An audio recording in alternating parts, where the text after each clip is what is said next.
मुख्यमंत्री ने रामपुर विधानसभा क्षेत्र को दी करोड़ों की सौगात। मुख्यमंत्री बोले, कोरोना के कारण सरकार को काम करने का वक्त नहीं मिला, फिर भी सरकार ने दूर दराज ग्रामीण तक पहुंचने का किया प्रयास। भारी बरसात में सोलन वासियों को नहीं मिल रहा पीने का पानी। मौजूदा समय में शहर में 4 से 5 दिन बाद हो रही पानी की सप्लाई। विधायक ने गिरी पेयजल योजना का निरीक्षण कर अधिकारियों को दिए उचित दिशा निर्देश। कुल्हाड़ीवाला स्थित गता उद्योग का मामला थमने का नहीं ले रहा नाम। ग्रामीणों की चेतावनी, अगर उद्योग से प्रदूषण की समस्या नहीं हुई खत्म तो आने वाले समय में तहसील बद्दी कार्यालय के बाहर करेंगे आत्मदाह। और बिलासपुर पुलिस की टीम ने भारी मात्रा में 3 लोगों से बरामद की चरस। करीब 4,29,500 रुपए की नकदी भी की बरामद। चरस की खेप को हिमाचल से दूसरे राज्य ले जाने का था प्लान। नमस्कार, आप देख रहे हैं HP 24x7। मैं हूं जनीशा। मुख्यमंत्री जयराम ठाकुर ने शिमला जिला के रामपुर का दौरा कर पाट बंगला मैदान से करोड़ रुपए की 21 योजनाओं के शिलान्यास और घोषणा की। इस दौरान उन्होंने कहा कि कोरोना के कारण सरकार को काम करने का वक्त नहीं मिला, फिर भी सरकार ने दूर दराज ग्रामीण गरीब तक पहुंचने का प्रयास किया। हिमाचल प्रदेश के मुख्यमंत्री जयराम ठाकुर ने रामपुर के पाट बंगला मैदान से 21 योजनाओं की शिलान्यास और उद्घाटन किए। इस दौरान उन्होंने जन समस्याएं भी सुनी। उन्होंने कहा कि हिमाचल की वर्तमान सरकार को कोरोना के कारण काम करने का माकूल वक्त नहीं मिला, फिर भी सरकार ने दूरदराज ग्रामीण गरीब की पीड़ा को समझते हुए उनकी पीड़ा को दूर करने का प्रयास किया। उन्होंने इस दौरान लोगों से आने वाले लोकसभा उपचुनाव में समर्थन की अपील भी की और कहा कि पिछले लोकसभा चुनाव में भी रामपुर के लोगों ने साथ दिया था। उन्होंने कहा कि वे राजनीति से ऊपर उठकर हर समय हर क्षेत्र के लोगों के साथ खड़े हैं। मुख्यमंत्री ने बताया कि 21 योजनाएं एक दिन एक स्थान पर एक साथ समर्पित की हैं। हर क्षेत्र में विकास हो रहा है। कोई यह नहीं कह सकता कि भेदभाव हो रहा है, चाहे वे कांग्रेस का हो या भाजपा के विधायक, हर क्षेत्र का विकास किया जा रहा है। उन्होंने जिला के गठन को लेकर बताया कि अभी यह दौर आया नहीं है। सेब के गिरते दामों पर चिंता व्यक्त करते हुए मुख्यमंत्री ने बताया कि प्राकृतिक परिस्थितियां ऐसी रही कि ओलावृष्टि और बेमौसमी बर्फबारी से सेब का साइज नहीं बना और सेब को नुकसान हुआ है, लेकिन आज भी अच्छे सेब के दाम मिल रहे हैं। जहां लोगों को अपने जीवन की जो समस्या है उन समस्याओं का समाधान करने के लिए इस दौर में से गुजरना पड़ा है। और रामपुर में मैं आज भी मैं देख रहा हूं, रामपुर में बहुत कुछ हुआ, लेकिन उसके बावजूद भी आज भी बहुत सारी कठिनाई है। या मंडल के अध्यक्ष की सड़कों का नाम ले लेते हैं, इस सड़क के लिए पैसा दीजिए, उस सड़क के लिए पैसा दीजिए, उस सड़क के लिए पैसा दीजिए। बहुत सारी सड़कें निकली, लेकिन उसके बावजूद भी मैं इस बात से सहमत हूं कि अभी तक बहुत सारा काम यहां पर करने को है। लेकिन मैं ये जरूर कहना चाहता हूं, क्योंकि पहाड़ का रहने वाला पहाड़ी जीवन जिस आदमी ने व्यतीत किया हो, और ये पहाड़ चढ़े हैं, उतरे हैं, इनको बहुत करीबी से समझा है, इनको देखा है, आपके इस क्षेत्र में कभी भी कमी नहीं आने देंगे। ये मैं आपके बीच में कहना चाहता हूं। आज भी अगर मैं यहां पर रामपुर में आया हूं तो मैं देख रहा हूं हमने 8 योजनाएं जिनका हमने उद्घाटन किया है और 13 योजनाएं वो हैं जिनका हमने आज शिलान्यास किया। भारी बरसात में सोलन वासियों के कंठ सूखना कोई नई बात नहीं है, लेकिन प्रदेश सरकार और नगर निगम सोलन के उन दावों का क्या, जो वह पानी की समस्या को दूर करने का हर बार आश्वासन देती है। लेकिन मौजूदा समय में हालत यह है कि शहर में 4 से 5 दिन बाद पानी की सप्लाई होती है। प्रदेश सरकार कहती है कि वह हर घर नल के माध्यम से बेहतर पानी की सप्लाई कर रही है।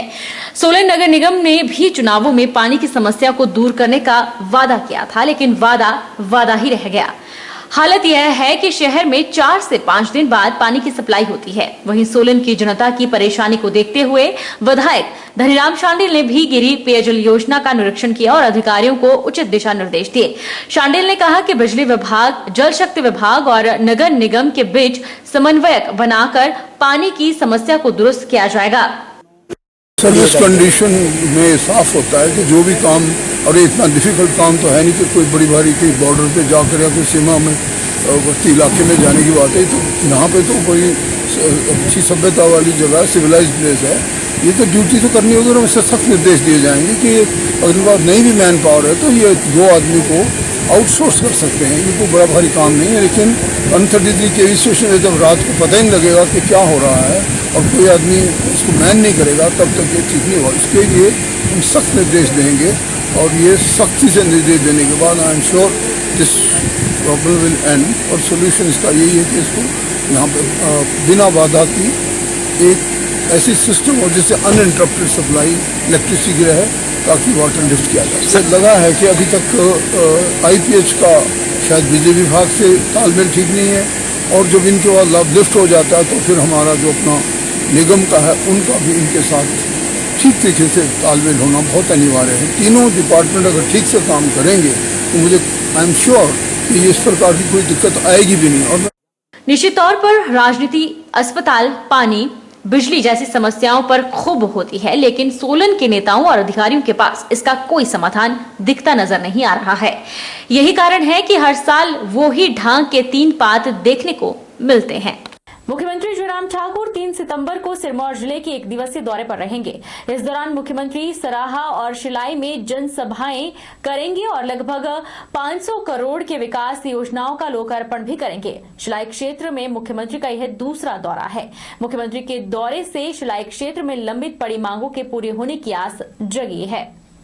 मुख्यमंत्री जयराम ठाकुर सरकार बनने के बाद दूसरी बार शिलाई क्षेत्र के दौरे पर आ रहे हैं। हालांकि पहले दौरे के दौरान मुख्यमंत्री ने क्षेत्र के लोगों की अधिकतर मांगों को पूरा किया था, लेकिन उनके दूसरे दौरे से क्षेत्र में विकास की उम्मीद जगी है। लोगों को उम्मीद है कि इस बार क्षेत्र के लंबित मांगे पूरी हो पाएंगी। दूरदराज शिलाई क्षेत्र में स्वास्थ्य, शिक्षा, पेयजल और सिंचाई के क्षेत्र में सुविधाओं का अभाव है। ऐसे में लोगों को उम्मीद जगी है कि मुख्यमंत्री उनकी मांगों को पूरा करेंगे। हालांकि शिलाई में मुख्यमंत्री 200 करोड़ की योजनाओं के शिलान्यास और उद्घाटन करेंगे।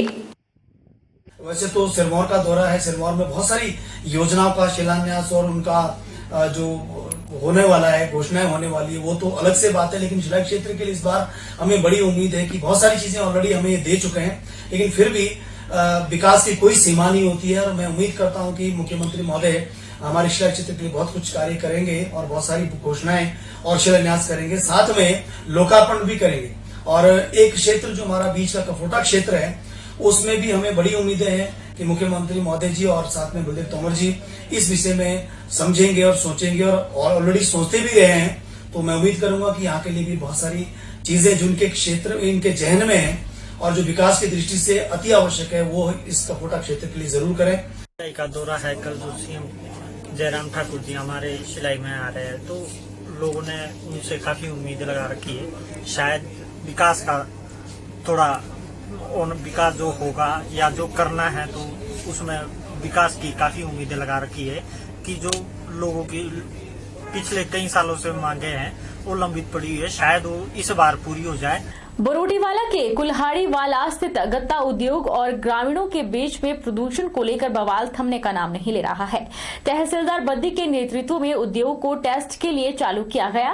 प्लांट चलते ही प्रदूषण विभाग ने उसके सैंपल लिए। वहीं दूसरी ओर ग्रामीणों का कहना है कि तहसीलदार ने बिना ग्रामीणों को सूचित किए प्लांट में टेस्ट कराया है। बरोटीवाला के कुल्हाड़ीवाला स्थित गत्ता उद्योग और ग्रामीणों के बीच में प्रदूषण को लेकर बवाल थमने का नाम नहीं ले रहा है। ग्रामीणों का कहना है कि 2 दिन पहले तहसीलदार के नेतृत्व में कंपनी संचालकों के साथ हुई बैठक में यह फैसला लिया गया था कि ग्रामीणों के सामने प्लांट के सैंपल लिए जाएंगे और तभी प्लांट को टेस्ट के लिए चालू किया जाएगा। लेकिन बुधवार को बिना किसी ग्रामीण को सूचना दिए तहसीलदार द्वारा प्लांट को बिना ग्रामीणों की मौजूदगी में टेस्ट के लिए चालू करवाया गया। ग्रामीणों का कहना है कि जब उद्योगपति द्वारा पिछले वर्षों में हुए समझौतों के बाद भी उद्योग में कोई भी सुधार नहीं किया गया, वहीं अब 2 दिन के अंदर कंपनी के संचालक द्वारा प्रदूषण को रोकने के लिए ऐसा कौन सा कदम उठा लिया है कि तहसीलदार बद्दी द्वारा समझौते के दिन मौजूद सभी ग्रामीणों का इंतजार तक भी नहीं किया गया, जबकि गांव के लगभग 70 लोगों के सामने तहसीलदार बद्दी ने मौखिक बयान दिया था कि जब तक ग्रामीणों के सामने उद्योग की जांच पूरी नहीं होती तब तक उद्योग को नहीं चलाया जाएगा। तो प्रशासन द्वारा जिस तरह की कार्रवाई की गई है उससे ग्रामीणों में रोष है, जिसके बाद सभी ग्रामीणों ने चेतावनी दी है कि अगर उद्योग का प्रदूषण बंद नहीं हुआ तो जो ग्रामीण उद्योग के प्रदूषण से परेशान है वह सभी मिलकर तहसील कार्यालय बद्दी का घेराव करेंगे या आखिर में आत्मदाह करने से भी पीछे नहीं हटेंगे। यही कहना है कि हमने तहसीलदार को 2 दिन पहले बुलाया था, मतलब उसी दिन जो भी हुआ सभी ग्राम वालों के सामने हुआ, लेकिन आज हमने उनको नहीं बुलाया। उनको कंपनी के द्वारा, मालिक है जो, उनके द्वारा बुलाया गया है हमारा उसमें हमें ना पता है कि कोई मीटिंग हो रही है या क्या हो रहा है क्या नहीं। और जो भी वो बोल रहे हैं कि हाँ यहाँ के कुछ लोग हैं कि ये कंपनी चलनी चाहिए, एक मशीन चलनी चाहिए, तो हम चाहते हैं कि ये कंपनी कैसे चलनी चाहिए, क्योंकि यहाँ प्रदूषण आ रहा है बहुत ज़्यादा। हमारा ये कहना है कि जिस दिन संडे को ये कॉन्फ्रेंस हुई थी यहाँ पर, तो उस दिन इन्होंने जो फैसला तहसीलदार साहब ने खुद किया था जनता के सामने कि ये फैक्ट्री तब तक नहीं चलेगी जब तक इसमें सारी मेंटेनेंस से करवा नहीं लेते। लेकिन कल भी आए और परसों भी आए तहसीलदार साहब, और ये प्रेस डाल रहे हैं, लोगों के ऊपर धमका रहे हैं कि आप ऐसा क्यों नहीं लिख के दो भी फैक्ट्री चलने दो। तो हमारे को धमकाया जा रहा है। अगर ये इस तरह का प्रोपोगंडा बंद ना हुआ और कुछ शरारती तत्व जो है गांव वालों को, जिन्होंने जो मर रहे हैं, दम घुट रहे हैं, जिनके जो फैक्ट्री के बिल्कुल साथ घर हैं, तो उनको जो मौत के करीब पहुंच रहे हैं, तो उनको धमकाया जा रहा है, उनको शरारती तत्व बता रहे हैं कि ये शरारती तत्व हैं। उधर तहसीलदार मुकेश शर्मा ने बताया है कि पटवारी के माध्यम से सभी लोगों को सूचित किया गया था।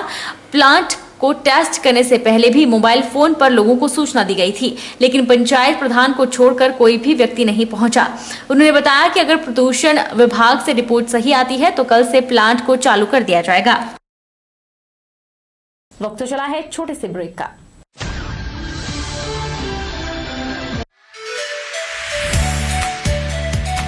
Abhilashi Group of Institution, where you can get admission in 2021 and 22 for BTech in Civil, Mechanical, Electrical and Computer Science Engineering, Diploma in Civil, Mechanical, Electrical Engineering, B Pharmacy, BSc Nursing, PB BSc Nursing, A&M, GNM, B.Ed, DLed, MSc in Physics, Chemistry, Botany. For detailed inquiry, please contact Abhilashi Group of Institution, near Chowk, Tehsil Bal, District Mandi, Himachal Pradesh.